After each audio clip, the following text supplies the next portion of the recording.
Morning students. In the last lecture, we see the unit number 4 in the macroeconomics. We see the commercial banking, in which we see the history of the commercial banking and the meaning and the definition of the commercial banking.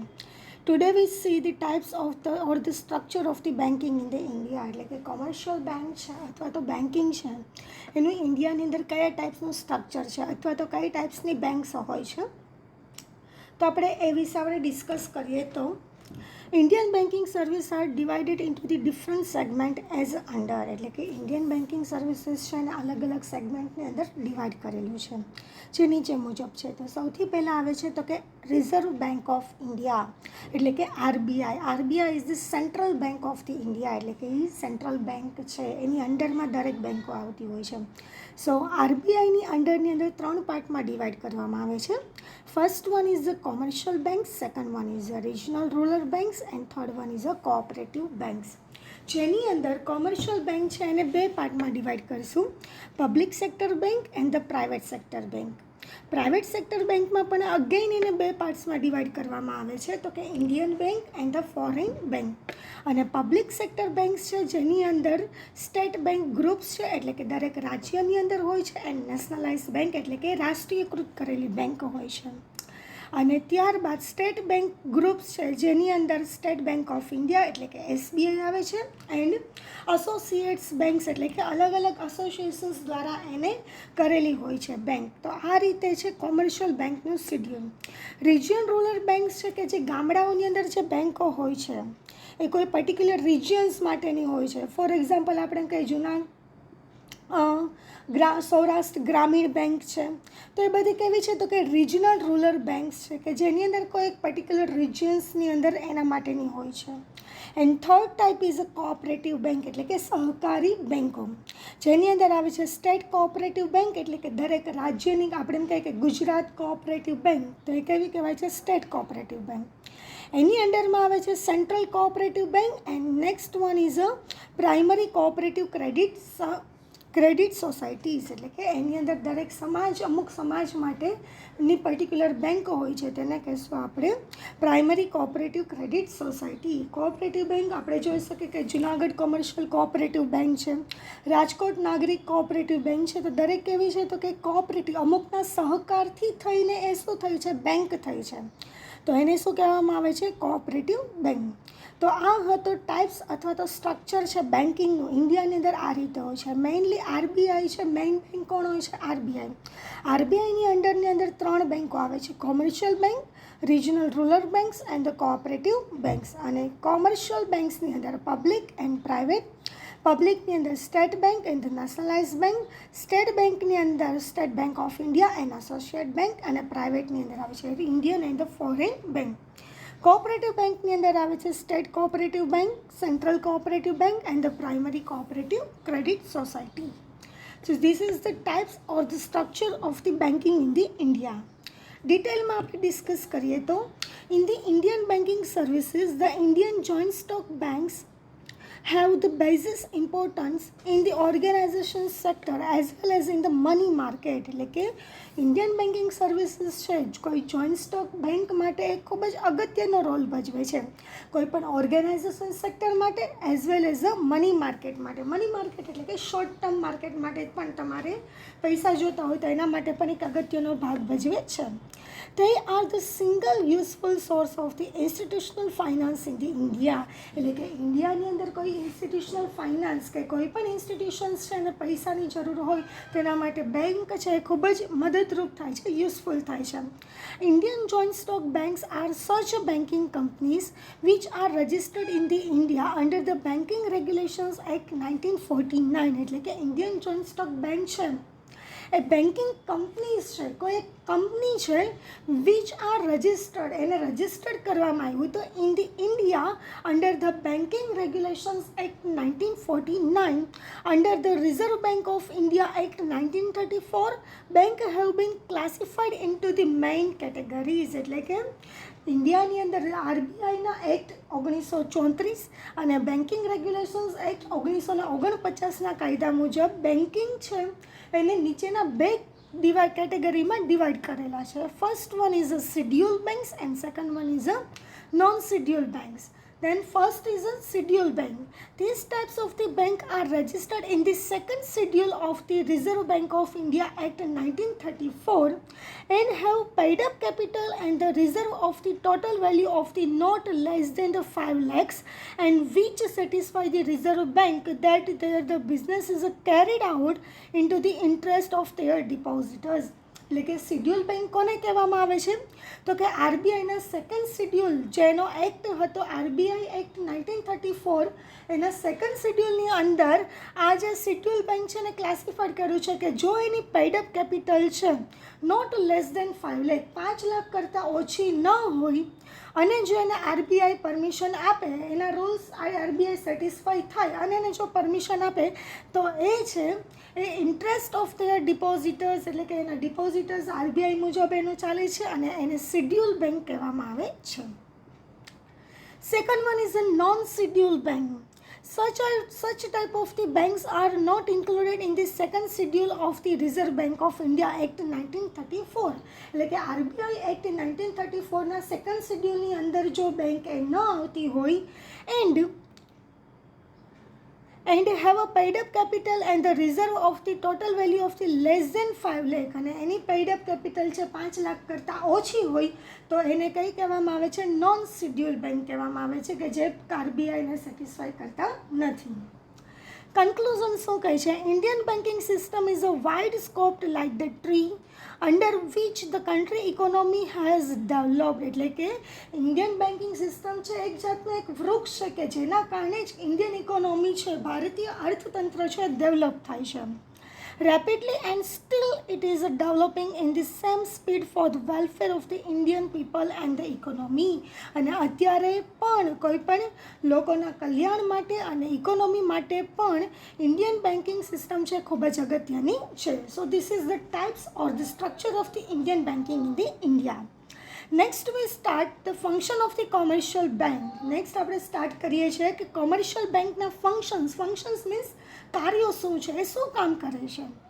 So let us firstly start with the introduction. We can divide the function of the commercial bank into the two parts. એટલે કે commercial bankના functions છે અને two partsની અંદર divide કરવામાં આવે છે.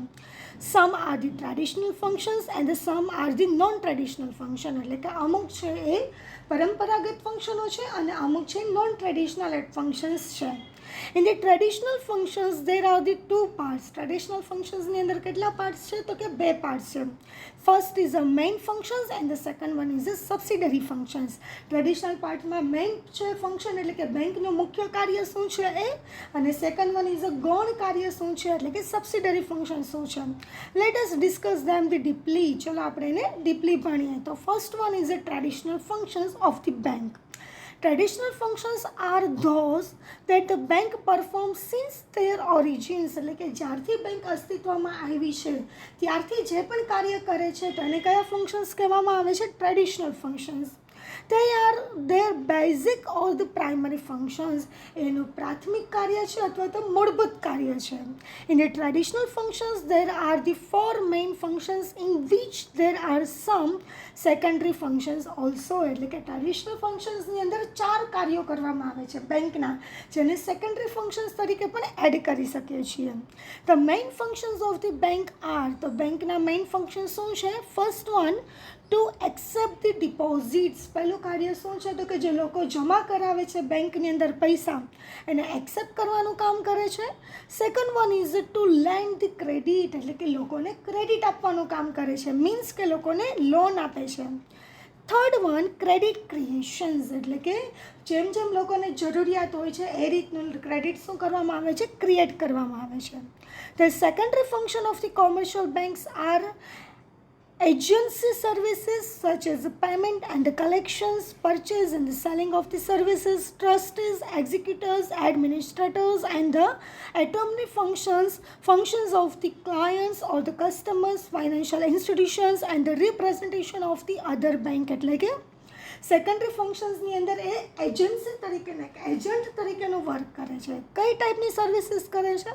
Such is a payment and the collections. કોઈ payment કરે છે, ફોર એક્ઝામ્પલ આપણે જોઈએ છે કે આપણે બિલ પે બેંક થ્રુ પણ કરી શકીએ છીએ, કોઈ પણ બિલ છે. એન્ડ ધ કલેક્શન્સ, અને કોઈ પેમેન્ટ કરે છે તો બીજા વતી એ શું કરે છે? કલેક્ટ કરી આપે છે. Purchasing the selling of the services. અમુક સર્વિસીસ છે ને પરચેસ કરવા માટે, સેલિંગ કરવા માટે પણ એ સર્વિસ પ્રોવાઈડ કરે છે. ટ્રસ્ટી એક્ઝિક્યુટર, એ ટ્રસ્ટી તરીકેનું પણ વર્કઆઉટ કરે છે. Administrator and the attorney functions, એટલે કે મેનેજમેન્ટ પણ કરી આપે છે. Next one, function of the clients and the customer. કોઈ પણ ક્લાયન્ટ અને કસ્ટમર માટેના કાર્યો કરે છે. ફાઇનાન્શિયલ ઇન્સ્ટિટ્યુશન્સ તરીકેનું એઝ અ વર્ક કરે છે. And representation of the other bank, અને કોઈ અધર બેંક માટે રિપ્રેઝન્ટ કરે છે. Now see the main functions of the bank. ચલો આપણે મેઇન ફંક્શન્સ જોઈએ બેંકના. First one, the main functions of the commercial bank are as under. First one is accepting the deposits. એ શું કરે છે? ડિપોઝિટ એક્સેપ્ટ કરે છે. Commercial bank can not sustain their business on their own capital. એ પોતાની કેપિટલથી એ શું કરે છે? બિઝનેસ સસ્ટેન કરતા નથી. That is the reasons why they borrow the extra or the spare money from the people as a deposits. એટલા માટે જ કોમર્શિયલ બેંક છે લોકો પાસેથી પૈસા શું કરે છે? બોરો કરે છે, અને એ દરેક લોકો છે બેંકની અંદર જમા કરાવે છે, અને એ પૈસાથી જ એ બેંકનું કાર્ય થાય છે. આગળ કહે છે, these are called as a primary deposits. એને શું કહેવામાં આવે છે? પ્રાઇમરી ડિપોઝિટ્સ કહેવામાં આવે છે. The deposits created through the process of lending or called as a derived deposits. એટલે કે કોઈ પણ લોકો છે એ બેંકની અંદર જમા કરાવે છે, લેન્ડિંગ કરે છે, લેન્ડ કરે છે પૈસા, તેને derived deposits તરીકે પણ ઓળખવામાં આવે છે. In the India, commercial bank accept the mainly time deposits. ઇન્ડિયાની અંદર દરેક લોકો છે એ સમયને આધારે ડિપોઝિટ એક્સેપ્ટ કરે છે. ટાઈમ ડિપોઝિટ, સેવિંગ ડિપોઝિટ્સ એટલે કે બચત ખાતું, એન્ડ ધ કરંટ ડિપોઝિટ્સ એટલે કે કરંટ અકાઉન્ટ્સ પણ ઓપન કરાવે છે. નેક્સ્ટ વન, તો આ ડિપોઝિટ્સના કેટલા ટાઈપ્સ છે? તો કે 3 ટાઈપ્સ છે. ટાઈમ ડિપોઝિટ્સ, અને કે સો ફિક્સ્ડ ઓર ટાઈમ ડિપોઝિટ્સ. આપણે બેંકની અંદર એફડી કરાવતા હોય છે, ફિક્સ ડિપોઝિટ કરાવતા હોય છે, જે કોઈ પર્ટિક્યુલર ટાઈમ માટે ફિક્સ કરી દેવામાં આવે છે પૈસા, અને એના અમુક સમય પછી એને તમને રિટર્ન મળે છે. The deposit accepted for the specific or the fixed period are called as a fixed or the time deposits. They are called a fixed deposit because they are fixed for the certain period. કોઈ સમય માટે, કોઈ મુદત માટે એને fix કરી દેવામાં આવે છે, એટલા માટે એને ફિક્સ ડિપોઝિટ પણ કહી શકાય છે. When the fixed time is over, એનો મુદત છે પૂરી થાય છે, deposits are returned. Any deposits return કરી દેવામાં આવે છે. If the customers want to use the money after the some specific period, he can deposit it according to he will for the 3 or more years. એટલે કે કોઈ વ્યક્તિ છે એને પૈસાની જરૂર ન હોય તો એ 3 કે 3 કરતાં વધારે વર્ષો માટે ડિપોઝિટ કરાવી શકે છે. If he require the money in the short period, જો એને ટૂંકા ગાળા માટે જરૂરિયાત હોય છે તો he deposits in the period for the 1 year or the less, અથવા તો એક વર્ષ કરતાં ઓછા પીરિયડ માટે ડિપોઝિટ કરાવી શકે છે. As the period are fixed, જેમ સમય ફિક્સ થાય છે તો bank can be lend their money for the profit and the interest. લોકો છે શું કરે છે? પોતાના મની છે પ્રોફિટ અને ઇન્ટરેસ્ટ માટે લેન્ડ કરી આપે છે. they can charge the high rate of interest on the fixed deposit. Fix deposit ઉપર એને વધારે વ્યાજ શું કરવામાં આવે છે? ચાર્જ એટલે કે ચૂકવવામાં આવે છે. the interest on the fixed deposit is paid at the time of the maturity deposits. Fix ડિપોઝિટનો ઇન્ટરેસ્ટ છે એની મેચ્યોરિટી કેટલી છે એટલે કે 1 વર્ષ માટે અલગ હોય છે વ્યાજ, 2 વર્ષ માટે અલગ હોય છે, 3 વર્ષ માટે અલગ હોય છે, એ રીતે એને ચૂકવવામાં આવે છે. However, some depositors can get the interest at the interval for the 6 months. No checks can be written against the fixed deposits amounts or the amounts existed with the them. એટલે કે જો કોઈનો ઇન્ટરવલ છે એ 6 મહિના પૂરતો હોય તો એના માટે ચેક્સ છે એ સાઇન કરવામાં આવતી નથી. When the customers request the amount of the interest can be deposited in the saving account or the current account, and he can withdraw the amount them. અને જો કસ્ટમરની રિક્વાયરમેન્ટ હોય તો એ પ્રમાણે એને સેવિંગ અકાઉન્ટ અથવા તો કરંટ અકાઉન્ટમાં fix deposit જમા કરાવી આપવામાં આવે છે. આગળ કહે છે,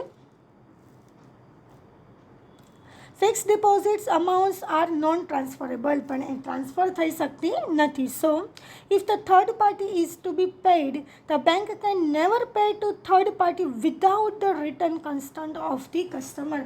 કોઈ કસ્ટમરનો કન્સન્ટ ન હોય તો કસ્ટમર છે, બેંક છે, કસ્ટમરની કોઈ થર્ડ પાર્ટીને પે કરી શકતી નથી. Next one is a saving deposits, એટલે કે saving accounts. The saving deposits came into the existence to inspire the people of the lower and the middle class to save from their income. એટલે કે લોકો છે lower class અને middle class છે, એની બચત છે એને ડિપોઝિટ કરવા માટે સેવિંગ અકાઉન્ટ્સ ઓપન કરવામાં આવે છે. Next one, these people save for their income regularly for the face the future expenditure. એટલે કે દરેક લોકો બચત કરતા હોય છે રેગ્યુલરલી, એટલે કે અમુક સમયે નિયમિત રીતે એ પોતાના ફ્યુચર એક્સપેન્ડિચર્સ ખર્ચાઓને બાદ કરીને પછી. thus they create the deposits of the saving for their future. ફ્યુચરની બચત માટે ડિપોઝિટ ક્રિએટ કરતા હોય છે. Bank impose some restrictions regarding the amount of the withdrawal timing etc. Bank છે શું કરે છે, અમુક જાતના રેસ્ટ્રિક્શન્સ રાખે છે ઇમ્પોઝ કરવા માટે regarding the amount of the withdraw અને ટાઈમિંગ. અમુક સમય માટે અને ઉપાડ માટે એને રેસ્ટ્રિક્શન્સ રાખવામાં આવતા હોય છે. More interest is paid on the fix deposit than the saving deposit. Saving deposit કરતાં ફિક્સ ડિપોઝિટમાં ઇન્ટરેસ્ટ વધારે હોય છે. Interest is calculated every 6 month, એટલે કે cheques can be return against the saving deposit. Interest છે રેગ્યુલરલી 6 મહિને એમાં ચૂકવવામાં આવતું હોય છે. Cheques can be return against the saving deposit. Saving ડિપોઝિટ્સમાંથી ચેક તમે રિટર્ન આઉટ કરી શકો છો. Cost of the administration of the saving account is a less, એટલે કે કોસ્ટ છે એડમિનિસ્ટ્રેશન્સની સેવિંગ અકાઉન્ટની અંદર કેવી હોય છે, ઓછી હોય છે. As there are the rules regarding the withdrawal. ઉપાડ માટેના અમુક નિયમો હોય છે. Bank can keep the less amount and satisfy the requirement of the cash money of the customer. કસ્ટમરને રિક્વાયરમેન્ટો એ મુજબ એ સેટિસ્ફાય કરવા માટે અને વિડ્રો કરવા માટે અમુક એના રૂલ્સ રાખેલા હોય છે. As a result bank can lend credit to the peoples for their amount of the deposits. એટલા માટે જ લોકો છે ક્રેડિટ કરી શકે છે. However, if the customer does not manage his account properly, the bank can close his account. જો આ અકાઉન્ટને કસ્ટમર પ્રોપરલી મેનેજ ન કરે તો બેંક છે ક્લોઝ કરાવી આપે છે. The customer of the banks are provided with the passbook showing the transactions in his account. Customers છે એના ટ્રાન્ઝેક્શન્સ છે ને પાસબુકમાં પણ જોઈ શકે છે. Other type of the saving deposits, recently some other types of the saving deposits have developed as follow. એટલે કે સેવિંગ ડિપોઝિટ્સમાં પણ અલગ અલગ ટાઈપ્સ એના ડિવાઈડ કર્યા છે. First one is a recurring deposits. Recurring એટલે કે પરત થઈ શકતી હોય એવી ડિપોઝિટ્સ હોય છે. Second one is a monthly income scheme, એટલે કે દર મહિને જે ઇન્કમ કોઈની ફિક્સ હોય છે તેને મંથલી ઇન્કમ સ્કીમની અંદર ડિવાઈડ કરવામાં આવે છે. Third one is a current deposits or the demand deposits. And next one શું છે, કરંટ ડિપોઝિટ્સ એટલે કે ચાલુ ખાતા માટેની હોય છે, તો ડિમાન્ડ ડિપોઝિટ એટલે કે ગમે ત્યારે કસ્ટમરની ડિમાન્ડ હોય તો એ સેટિસ્ફાય કરાવી આપે છે. So first one is a recurring deposits. Recurring deposits are like a fixed deposits. Exactly fixed deposit જ છે. Interest paid on these deposits depends on the period of his account. એટલે કે એના ઉપર ઇન્ટરેસ્ટ પે કરવામાં આવતો છે. The amount deposited in the recurring deposits is a multiple of the 10. એ 10ના મલ્ટિપલમાં એની અમાઉન્ટ પે કરવામાં આવે છે. એટલે કે 100ના 1000, 1000ના 10,000 એ રીતે એની પે કરવામાં આવતી છે. This result is in the saving habits for the customer. એના કારણે કસ્ટમર વધારે અને વધારે સેવિંગ કરી શકે, હેબિટ આપી શકે એના માટે હોય છે. Recurring deposits accounts can be open in the individual name, joints names as a Guardian of the minor. કોઈ માઇનોરના નામથી, કોઈ જોઈન્ટ સ્ટોકથી એટલે કે પાર્ટનરશિપમાં, અથવા તો ઇન્ડિવિડ્યુઅલ પણ એક ઓપન કરાવી શકે છે. તો bank gives the passbook to such account holder. આના માટે બેંક છે ને પાસબુક પણ પ્રોવાઈડ કરે છે. Next one is a monthly income scheme. If the persons has a large spare money. જો કોઈ વ્યક્તિ પાસે વધારે પડતા પૈસા હોય and wants to earn the regular income, અને એને રેગ્યુલર ઇન્કમ જોતી હોય, he can deposit certain amount regularly in his accounts every month which can be used for the study abroad, for the marriage etcetera. તો એ લોકો છે આ અકાઉન્ટની અંદર ઓપન કરાવી અને રેગ્યુલરલી એની ઇન્કમ અકાઉન્ટ્સની અંદર મંથલી છે એ શું કરે છે, પેમેન્ટ કરે છે, કે જેના કારણે એને કોઈ સ્ટડી માટે એબ્રોડ જવું હોય, મેરેજ માટે પૈસા જોતા હોય તો પણ એ યુઝફુલ થઈ શકે છે in the future. This account is a return to the minor. આ અકાઉન્ટ છે રિટર્ન કરવામાં આવે છે એના માઇનોરને when he becomes the major or the adult with the interest. એના ઇન્ટરેસ્ટ મુજબ શું કરે છે, એડલ્ટ વ્યક્તિ છે એને વ્યાજ ચૂકવવામાં આવતું હોય છે. Besides this, there are the other types of the deposits such as the festival deposits, Janta saving schemes, etc. They are all encourage the people to save. આ દરેક અલગ અલગ અકાઉન્ટ્સ ડિપોઝિટ્સ છે લોકોને શું કરે છે, પ્રોત્સાહન આપે છે કે વધારે ને વધારે બચત કરે. Third one is the current deposits or the demand deposits. Current deposits are the short term deposits. ચાલુ ખાતું છે કેવું હોય છે, ટૂંકા ગાળા માટે હોય છે. They are called as an active account because there are no restrictions on the withdrawals on them. એટલે કે આની અંદર કોઈ પણ જાતના restrictions રાખવામાં આવતા નથી.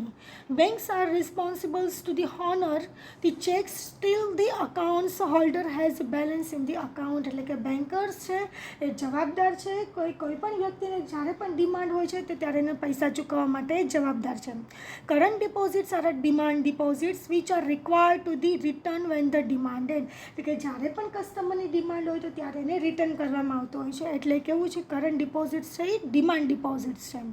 In this deposits the account holder can withdraw as many times as he wants steel there in the amount is in the account. એટલે કે આની અંદર કોઈ પણ કસ્ટમર છે એની ટાઈમ છે એ વિથડ્રો કરી શકે છે. So the bank have keep to cash on the hand. એના માટે બેંકે પૈસા પોતાની રોકડમાં રાખવા પડતા હોય છે. Much credit lending can not be made for this deposits. બહુ વધારે પડતા પૈસા છે એમાંથી લેન્ડિંગ કરવામાં આવતા નથી. Next is a loan and the advance. આપણે આ શું જોયું હતું તો કે કરંટ ડિપોઝિટ્સ, અલગ અલગ ટાઈપ્સની ડિપોઝિટ્સ છે. એમાં સેવિંગ ડિપોઝિટ્સ, ફિક્સ ડિપોઝિટ અને કરંટ ડિપોઝિટ્સ જોઈએ. મેઇન બેંકનું મેઇન સેકન્ડ કાર્ય શું છે, ફંક્શન શું છે, લોન એન્ડ એડવાન્સીસ. બેંક છે એ લોકોને લોન આપે છે, એડવાન્સમાં પૈસા આપે છે. તો other important functions of the bank is to lend the credit and the give the loans and the advance.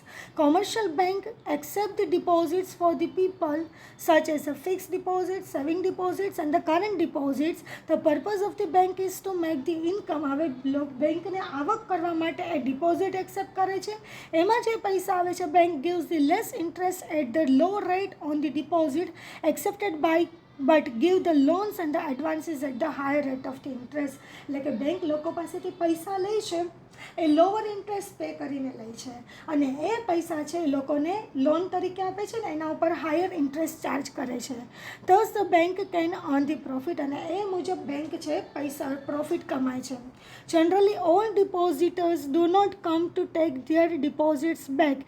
in fact as a certain time small part of the deposits are withdraw. એટલે કે અમુક part જ એને શું કરવામાં આવે છે, withdraw કરવામાં આવે છે.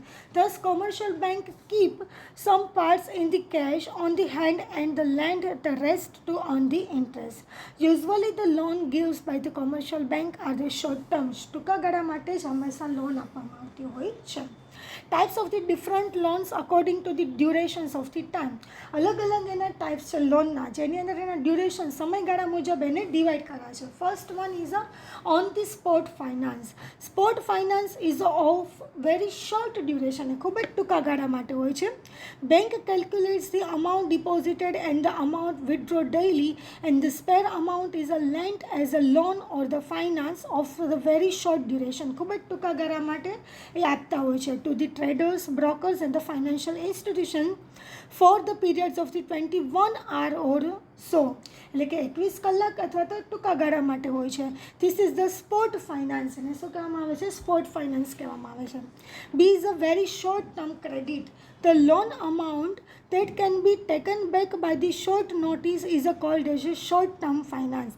It is a mainly of the 14 days. 14 દિવસ માટે હોય છે. Such loans are usually given in the money market and the share market. અને મની માર્કેટ અથવા તો શેર માર્કેટની અંદરથી એને શું કરવામાં આવતું છે? વિથડ્રો કરવામાં છે.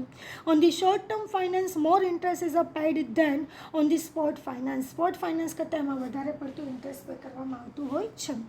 Third one is a short term finance. Commercial bank lend the money discounting the bills of the exchange. Bill of exchange દ્વારા એ મનીને શું કરે છે? લેન્ડ કરે છે. This becomes the short term loans. Bill of exchange come into the existence through the process of selling and the purchase. If the buyers of the goods is not able to pay the amount of the bill at the time, એટલે કે કોઈ પણ bill છે એ pay કરવા માટે સક્ષેબલ નથી, તો the seller of the goods writes the address of the buyers in the prescribed form.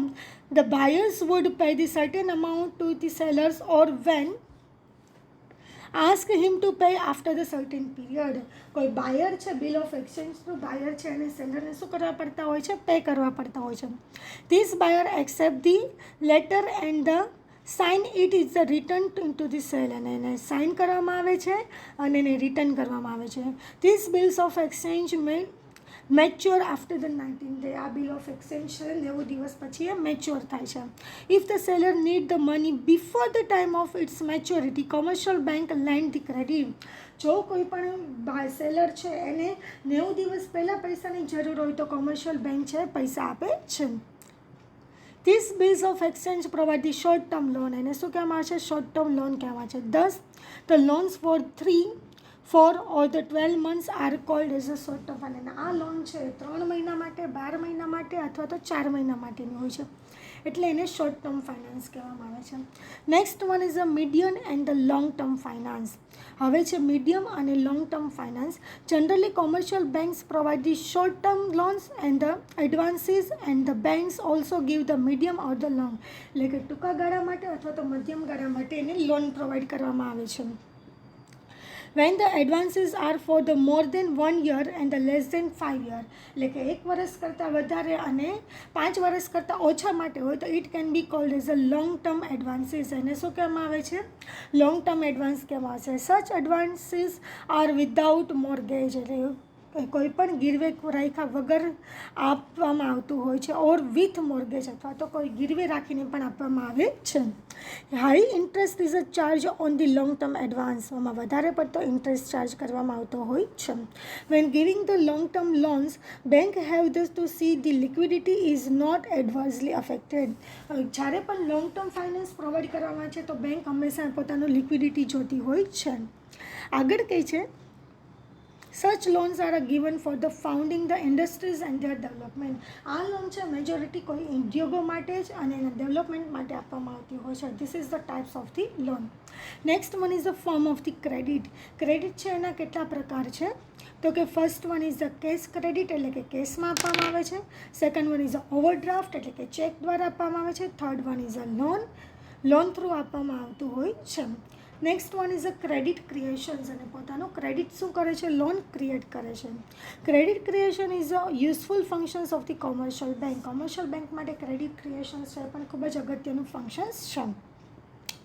That amount is credited into the account of the borrowers. Borrowers દ્વારા પોતાની અકાઉન્ટ્સ અમાઉન્ટ્સ ક્રેડિટ કરવામાં આવે છે. Bank does not give the loan in cash form. Bank છે એની cash ફોર્મમાં એને loan આપતા નથી. When the borrowers writes the cheque, borrowers છે પોતાનો ચેક રાઇટ કરે છે and bank pay the amount, અને બેંક છે એને પૈસા આપે છે. In this way without losing the amount the bank on the interest, અને આ વેમાં બેંક છે ઇન્ટરેસ્ટ કમાય છે. Whatever the amount the bank credit is a borrower's account becomes the credit deposits, અને credit deposits કહે છે. it is also called as a credit creation, અને credit creations પણ કહી શકાય છે. Next one is a subsidiary functions, અને અધર functions કયા છે? એના ગૌણ ફંક્શન્સ શું છે? The function of the payment and the collections છે. પેમેન્ટ અને કલેક્શન્સ છે એનું વર્કઆઉટ કરે છે. Next one is a purchase and the sales of the security. કોઈ પણ સિક્યુરિટીને પરચેસ અને સેલ કરવા માટે પણ વર્કઆઉટ કરે છે. Next one is a functions of the banks as a trustee, executors, administrators and the attorney તો આ હતા એના subsidiary functions. Next one is the functions of the representation of the client, financial institutions and the other banks. અને એના client માટે, financial institutions માટે અને અધર bank માટે પણ વર્કઆઉટ કરે છે. અને અધર ફંક્શન શું છે? Service of the safe deposit, service of the safe custody, spending of the money to the other places, credit papers and the travelers checks, foreign exchange transactions, functions as a reference of the customers, the functions of the underwriting, advising regarding the investment, functions of the guarantors, statistical data regarding the trade and the industries, issuing the participating the certificate, merchant banking, mobile banking, teller and the automatic teller machines એટલે ATM. આ એના શું છે? અધર functions workout કરે છે. So this is the structures or this functions of the bank. એટલે કે બેંકના કાર્યો શું છે, જેની અંદર મેઇન ફંક્શન્સ છે અને સબસિડરી ફંક્શન્સ છે. જો તમને આ ટોપિકની અંદર કંઈ ન સમજાય તો એની ટાઈમ પૂછી શકો છો. નેક્સ્ટ ટોપિક આપણે સ્ટાર્ટ કરીશું functions and the meaning of the central bank. એટલે કે આરબીઆઈના કાર્યો શું છે એ જોવાનું છે, જે તમારી બુકની અંદર નથી, એટલા માટે તમારે રાઇટ ડાઉન કરવું પડશે. જો તમને આ બંને ટોપિકની અંદર કંઈ ન સમજાય તો એની ટાઈમ પૂછી શકો છો. Thank you.